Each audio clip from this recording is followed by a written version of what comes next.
Okay, so I wanted to make a video to let you guys know that not all turbo pedestals are created the same. They might look like they're the same. Like here's this one, for instance. See how it's thin right there? And look at this one. There's a little bit of metal in here. There's a little bit of assembly lube in here. You see how this one's crooked? You can see that they didn't line that up with that hole. Not sure what the reason is. The machining surface looks completely different. Let me turn off the flash. See if we maybe see a little better.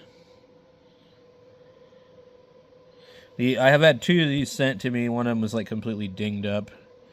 Like you see, there's all these ding marks.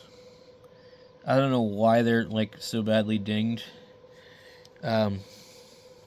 But the problem with these ones is the mating surface where the pedestal meets the block. Okay? And the issue here is that the O-rings are going to interfere with the hole. Look at that. So this one is the way it's supposed to be. It's a little further apart. This one's too close. You see the distance? It's too close. So, and I'll show you why in a second. Okay, you see that there? Now, when you see these on the motor, they're about that far apart. Here's this one. We can move it a little bit further. And we can move it a lot further without compromising the seal. You don't want that seal to be sitting on the hole. It'll cause it to get a nick in it and potentially leak. About as far as we can really get this one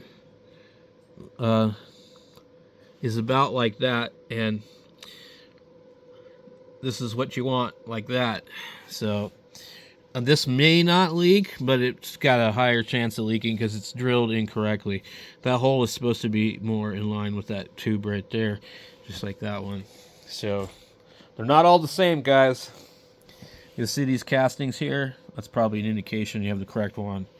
See right here and here, everything's a little bit different. So just wanted to share that.